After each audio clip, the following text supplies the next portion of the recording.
पर जैसे आज के ज़माने में लैपटॉप एक क्लिक करो और तुम्हारा डाटा सामने आ जाता है, तुमने क्या करा तुम्हारे सम्मुख में आ जाता है, उसी तरह आज के समय में कलिकाल में एक लोटा जल महादेव को चढ़ा दो, सारा डाटा तुम्हारे सामने भगवान शिव की कृपा के रूप में आ जाता है।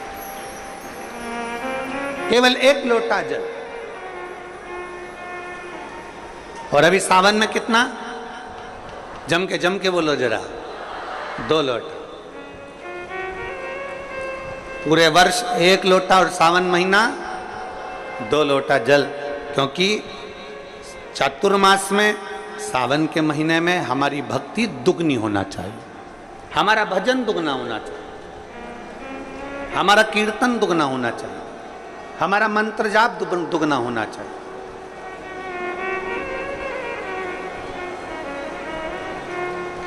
और मैंने तेरे ही भरोसे बाबा, तेरे ही भरोसे हवा बिच उड़ती जावांगी बाबा, डोर हत्तो छड़ना मैं कट्टी जावांगी।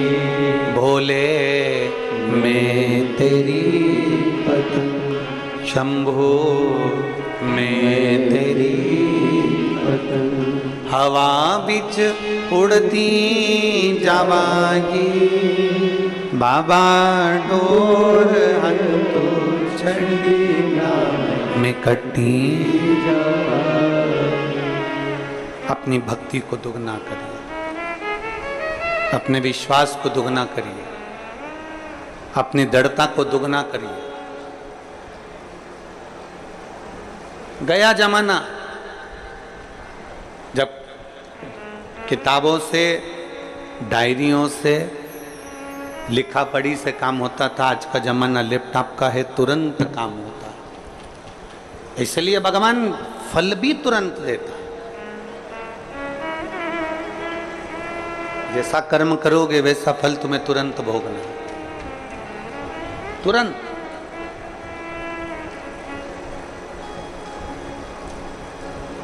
और बहुत विश्वास के साथ में ये सावन का महीना मिला है, बहुत विश्वास के साथ। छत्तीसगढ़िया जम के, जरा जम के, छत्तीसगढ़िया सबले बढ़िया। बहुत विश्वास के साथ में ये सावन का महीना मिला है। इस सावन के महीने में जितना जितना शिव की भक्ति कर सकते हो उतनी करो। आस्था चैनल के माध्यम से, फेसबुक यूट्यूब के माध्यम से जितने शिव भक्त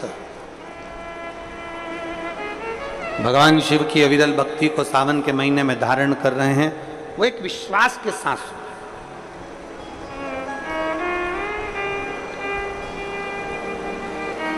एक भरोसे के साथ। अभी हम जहाँ रुके हैं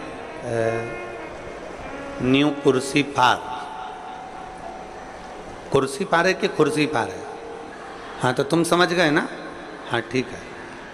हम जहाँ रुके हुए हैं न्यू कुर्सी, हाँ तुम समझ लेना, कुर्सी कुर्सी एक ही बात है, ठीक है। हम न्यू डैश डैश डैश पार रुके हैं, तो वहाँ जिस भवन में हम रुके हैं अग्रसेन अग्रवाल समाज का, तो सुबह सुबह लगभग 5 साढ़े 5 बजे हम जब सुबह मॉर्निंग वॉक कर रहे थे, घूम रहे थे, तो वहाँ एक माताजी ने एक बहुत सुंदर प्रश्न किया। कथा की शुरुआत है, ध्यान से सुनना। उस माँ ने एक प्रश्न किया कि गुरुजी,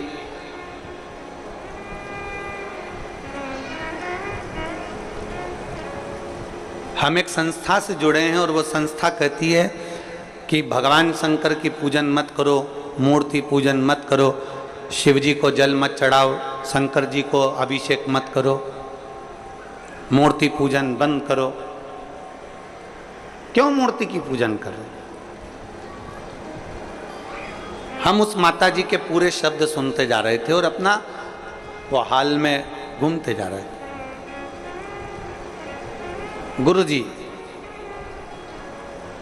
हम जिससे जुड़े हुए हैं वो बोलते हैं कि मूर्ति पूजन मत करो, और आप कहते हो कि शंकर जी को एक लोटा जल चढ़ा। हम जिनसे जुड़े हैं वो कहते हैं कि मूर्ति बाहर निकाल दो, घर से बाहर कर दो मूर्ति को, मूर्ति एक भी घर में नहीं होना चाहिए, और जितना बन सके उतना ध्यान लगा कर बैठे रहो भगवान का, भगवान तुमको मिलेंगे। मूर्ति बात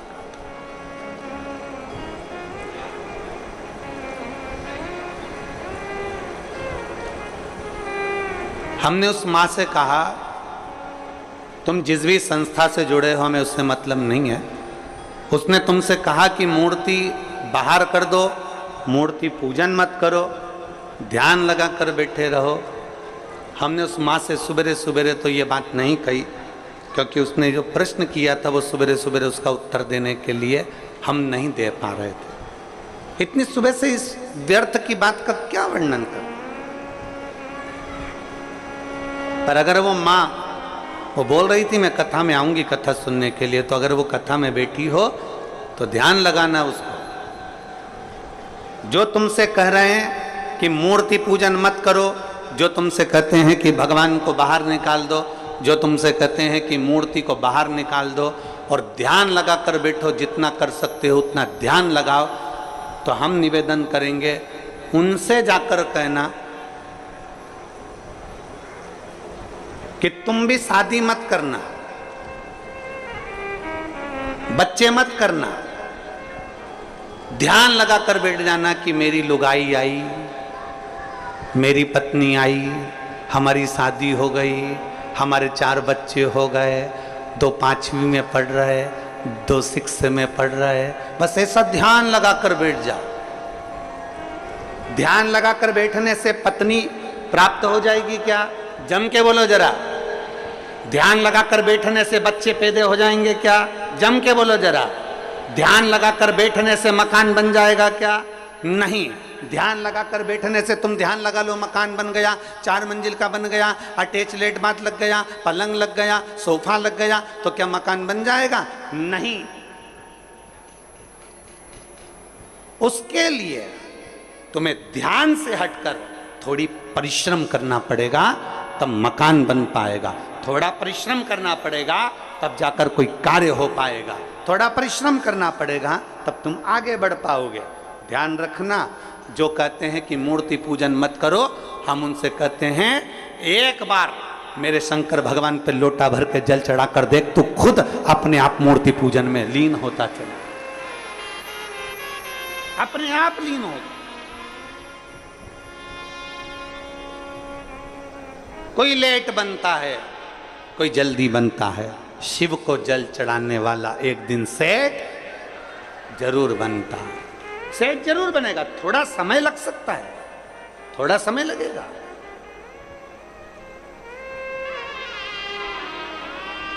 एक पत्र है,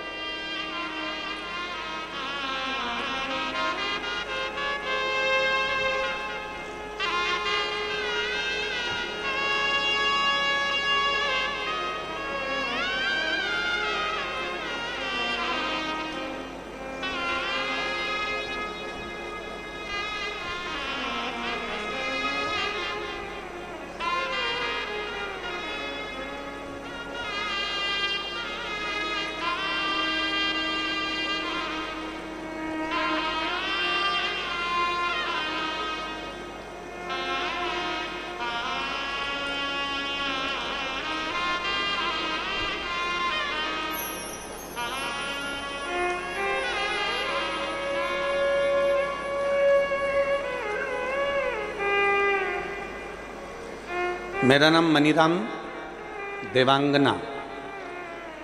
कहीं बैठे हैं मनीराम जी देवांगन? कहीं बैठे हो तो हाथ हिलाइएगा। आप ही हैं? ऐसा हाथ हिला दो। आ जाओ, एक बेलपत्र लेकर चले जाना। हाथ हिलाओ एक बार वापिस। आ जाइए।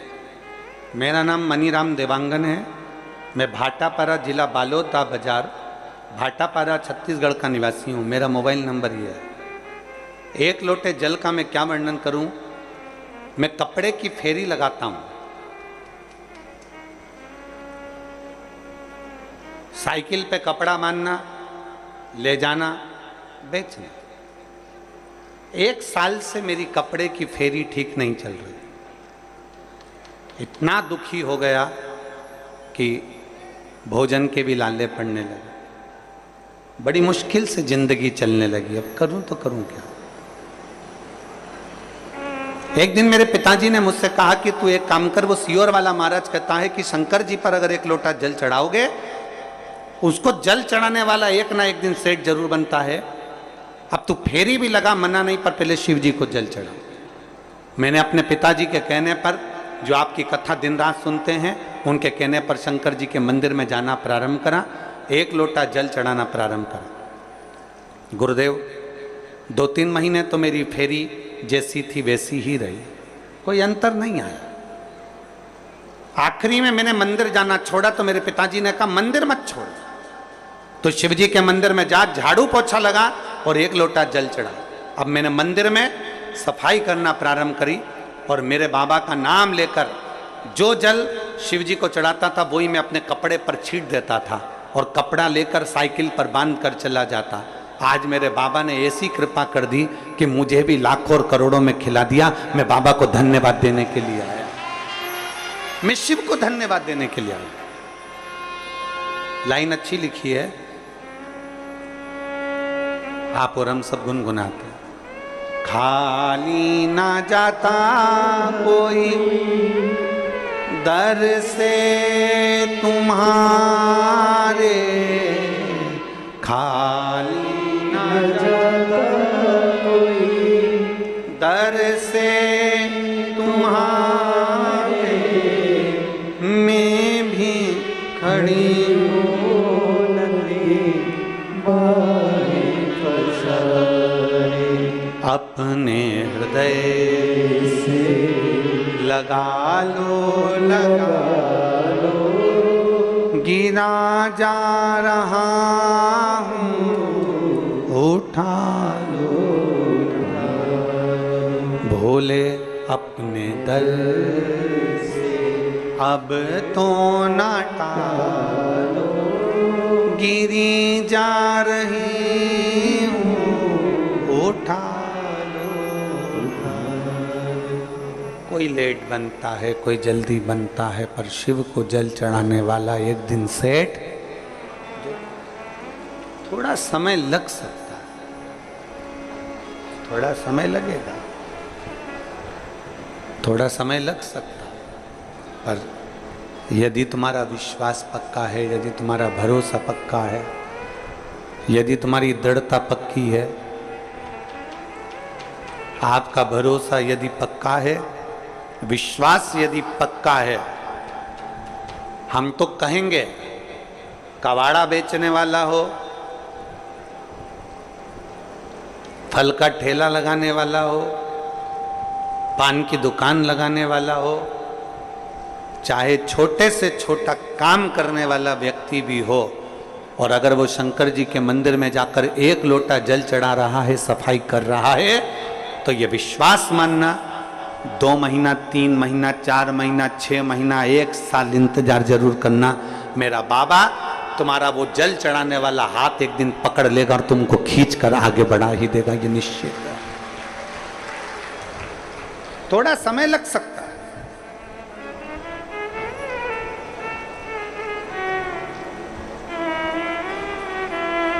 थोड़ा समय लग सकता है, पर मेरा बाबा जिस दिन हाथ पकड़ेगा और खींचेगा उस दिन सुख का अनुभव होगा। थोड़ा समय लग सकता है।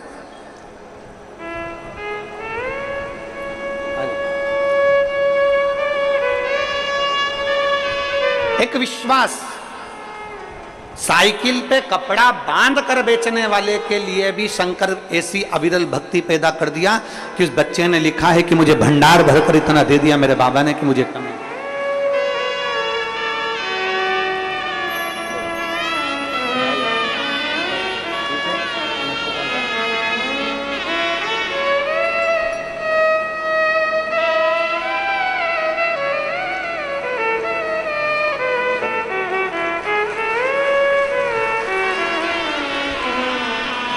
लुटा दिया भंडार,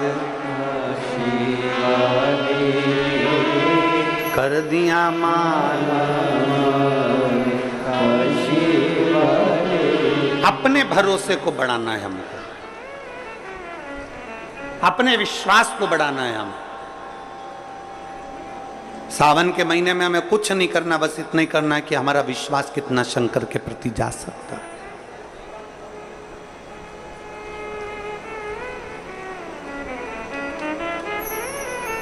बहुत सारे मिलेंगे आपको जो शंकर जी से आपको दूर करते जाएंगे, बहुत मिलेंगे। पर मेरा निवेदन, आपके घर के पास, आपके नगर में, आपके खेड़े में, आपके मोहल्ले में, आपके क्षेत्र में जहां शिव का मंदिर है वहां रोज जाओ, एक लोटा जल लेकर शिव के पास जरूर जाओ।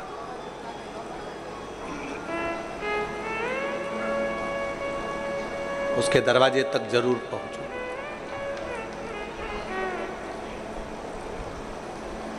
चौबीस 20,000 श्लोक का यह अपार समुद्र है शिव महापुराण की कथा। 12 संहिताओं में इसको बांट दिया गया है और 24,000 श्लोक की इस अपार समुद्र में से आप और हम बैठकर केवल 1-2 मोती निकाल पाएंगे, और उस मोती को भी अगर हमने अपने पास में रख लिया तो समझ लो कि हमारी जिंदगी सार्थक हो गई। ज्यादा हम नहीं निकाल पाए। शिव महापुराण में से मात्र 1-2 मोती, 7 दिन की कथा में से हमको वो अनमोल मोती निकालना है। वो मोती हमारी जिंदगी की सार्थकता को उत्पन्न करे। और जिसने 2 मोती निकाल लिए उसका जीवन सार्थक।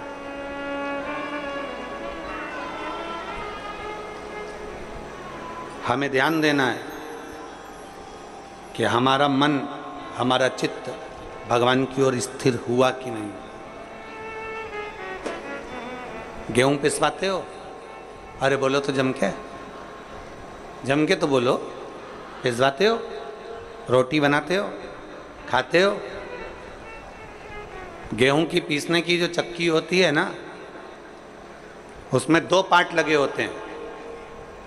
एक पार्ट फिक्स और दूसरा पार्ट जम के बोलो घूमता रहता।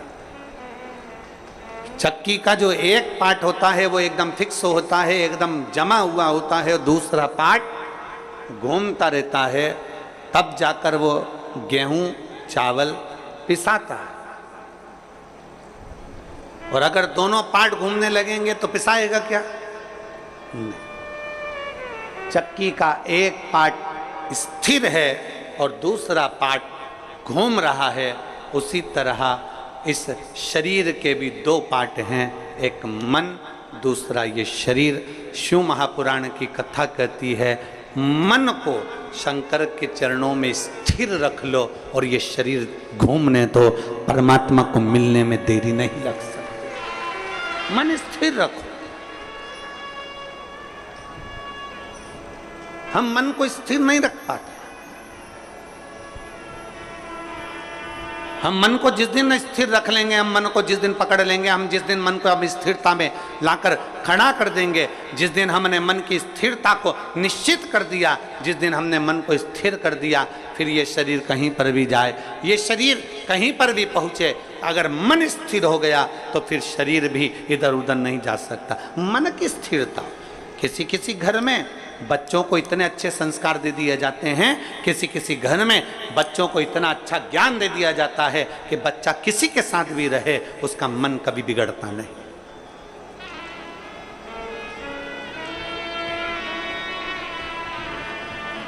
वो बच्चा कभी नहीं बिगड़ता। कितनी सुंदर बात कही है।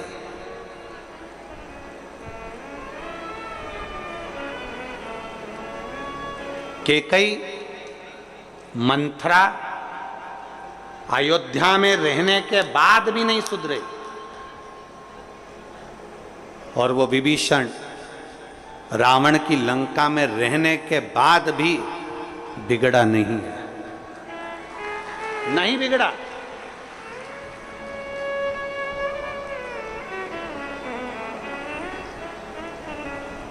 वो लंकापति रावण की लंका में रहने वाला वो विभीषण भगवान की विरल भक्ति में डूबा रहा और उस मंथरा को इतना समझाया गया, मंथरा को इतना इतना कहा गया, कैकई को इतना समझाया गया, माता कैकई से इतना इतना कहा गया, पर वो सुधरने को तैयार नहीं, वो संवरने को तैयार। अपने मन को स्थिर बनाओ। आपके बच्चों को बाल्यावस्था में जो संस्कार दिया जाए वो संस्कार इतना प्रबल होना चाहिए कि हमारे बच्चे, ये उसका शरीर, हमारे बच्चों का शरीर, हमारे बच्चे कहीं पर भी रहें, ये शरीर उसका कहीं पर भी रहे, मित्र कोई भी बने, दोस्त कोई भी बने, कहीं पर भी जाए, कहीं पर भी बैठे, किसी भी होटल में जाए, कहीं पर भी बैठे, पर तुम्हारे घर के संस्कार की मूलता इतनी प्रबल होना चाहिए, तुम्हारे बच्चों का मन इतना स्थिर होना चाहिए कि नहीं, मेरे पापा के संस्कार ऐसे हैं, मेरी मम्मी के संस्कार ऐसे हैं, मेरी महतारी के संस्कार ऐसे हैं, मेरे पिता के संस्कार ऐसे हैं, मैं अपने पिता को धोखा नहीं दे सकता, मैं अपनी माँ को धोखा नहीं दे सकती, मैं गलत जगह पर भटक नहीं सकती, मैं गलत जगह पर जा नहीं सकती। यह हमारे मन की स्थिरता बताती।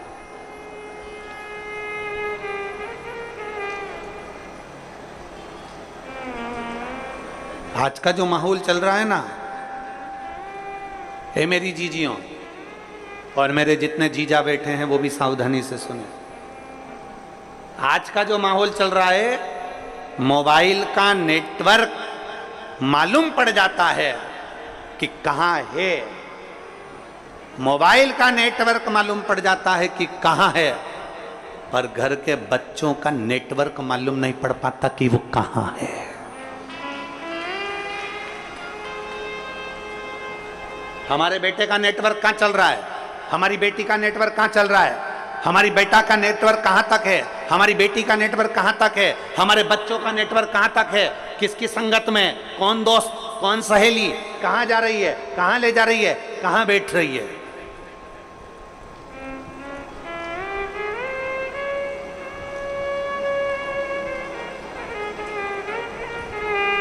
नेटवर्क कहां है। गुरु नानक देव जी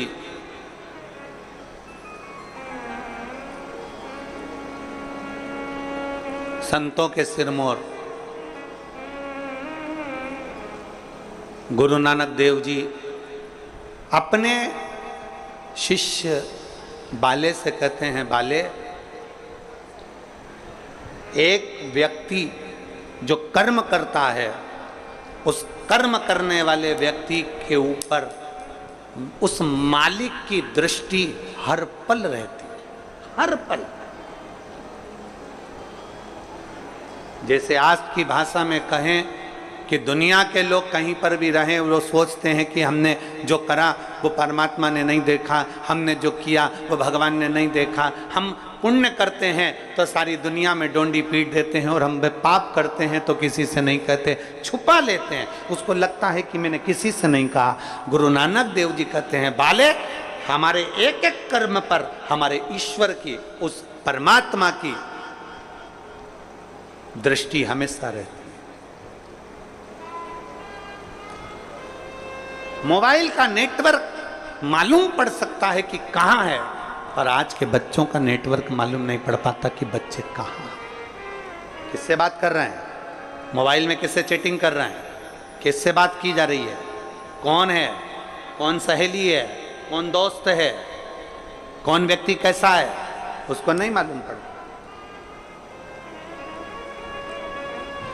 मोबाइल का नेटवर्क मालूम पड़ जाएगा, पर बच्चों का नेटवर्क नहीं मालूम पड़ पाता। इसलिए निवेदन आप सबसे, शिव महापुराण कथा के माध्यम से जितने मेरे विश्व के पूरे संपूर्ण विश्व में बैठे हुए श्रोता भाई बहन जो शिव महापुराण की कथा को सुन रहे हैं, उनसे निवेदन है, सावन के महीने में अपने बच्चों के हाथ में एक लोटा जल पकड़ाओ और उसको भी शिवालय तक भेजो, जिससे उसका मन स्थिर होगा। शरीर भले घूमता जाए पर मन की स्थिरता बनना चाहिए।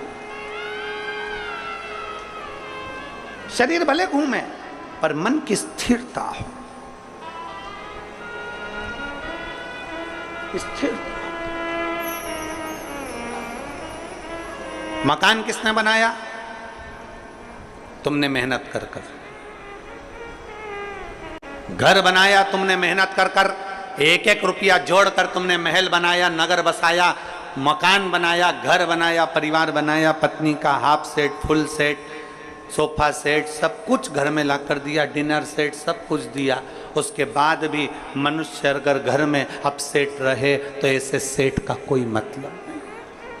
उसके बाद भी अगर अपसेट हो तो उसका कोई मतलब नहीं।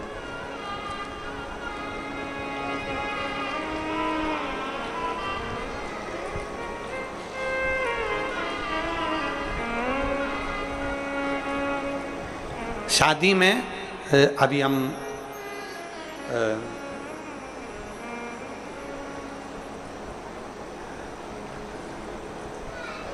बीच में कथा थी एक महाराष्ट्र में, तो हम एक शादी में गए, वो नहीं माने कि वो बेटी ने जिद कर ली कि नहीं, गुरुजी नहीं आएंगे तो मैं वरमाला नहीं डालूं, फेरे नहीं करूं, फिर हमको जाना पड़ा। अब वो बेटी ऐसा हाथ करी, हमने उसके हाथ में श्रीफल वगैरह दिया, तो उसके हाथ में नाम लिखा हुआ था। तो हमने बेटी से पूछा, क्यों रही ये हाथ पे नाम किसका लिखा है? तो बेटी ने कहा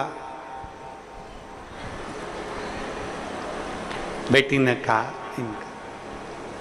मैंने पूछा, बेटा ये नाम किसका लिखा है? तो के मेरे पति का। अच्छा। तो हमने कहा कि ये तुमने हाथ पे नाम क्यों लिखवाया? तो वो बोली कि मैंने जब मेहंदी मंडवा रही थी तो मेरी जो चाची जी हैं वो बोली कि हाथ में अगर पति का नाम रहता है तो पति मुट्ठी में रहता है।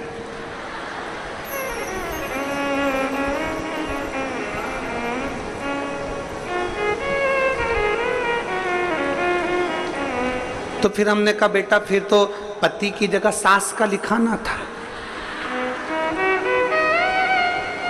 फिर पति का क्यों? अगर हाथ पे नाम लिखने से पति मुट्ठी में आ जाए तो सास का नाम लिखाती कि सास मेरी मुट्ठी में हो जाए। देख, हमने उस बेटी से कहा, देख संसार में किसी को मुट्ठी में करने का प्रयास मत करो, प्रयास करो कि मेरे हाथ से सब छूटे रहें और मेरा महादेव मेरे हाथ में पकड़ा रहे, बस इससे ज्यादा कुछ। मेरा देव अधिदेव महादेव मेरे हाथ से पकड़ा।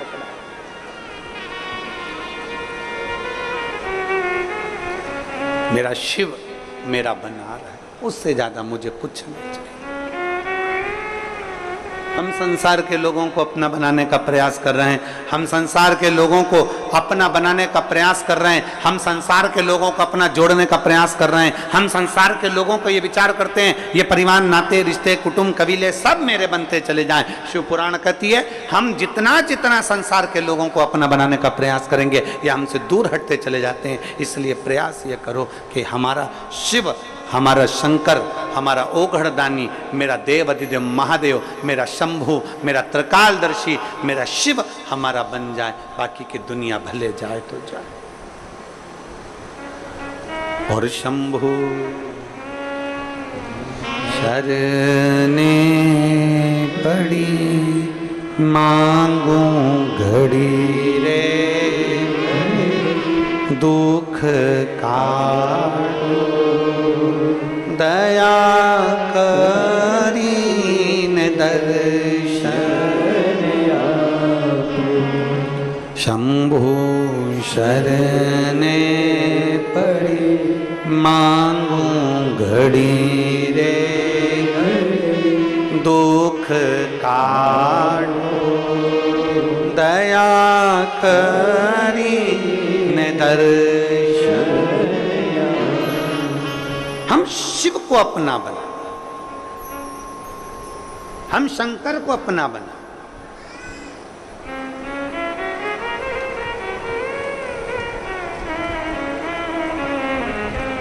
हाथ पर नहीं, दिल पर हमारे शिव का नाम अंकित कर ले। श्री शिवाय नमस्तुभ्यम जब हमने अंकित कर लिया तो हमारे हर पल, हर घड़ी, हर क्षण, हर श्वास में शिव रमेगा।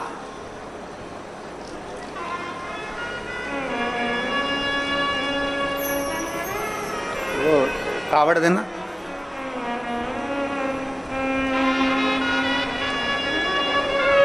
कावड़ देखिए आप लोगों ने,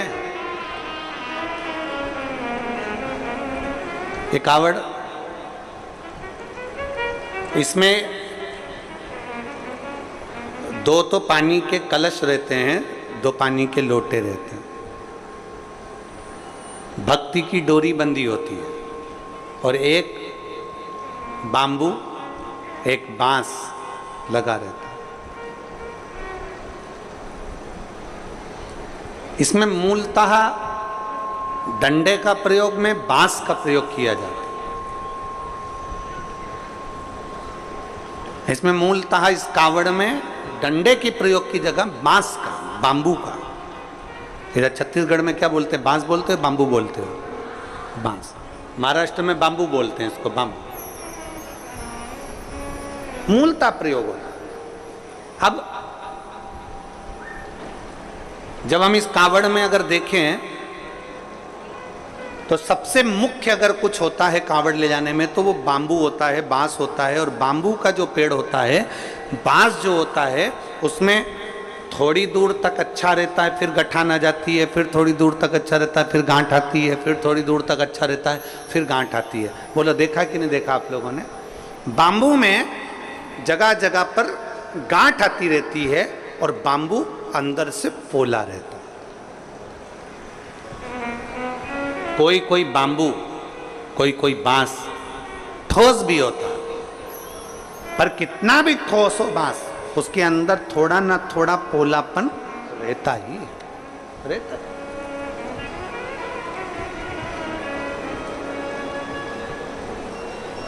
शादी में, विवाह में, जन्म में, मरण में, मृत्यु के समय पर भी बांबू का, बांस का प्रयोग किया जाता है आखिरी तक। और कांवड़ चढ़ाने के लिए भी जिस बांस को पकड़ा जाता है, जिस बांबू को पकड़ा जाता है, जिसमें दो कलश बंधे होते हैं, उसको हम पूरे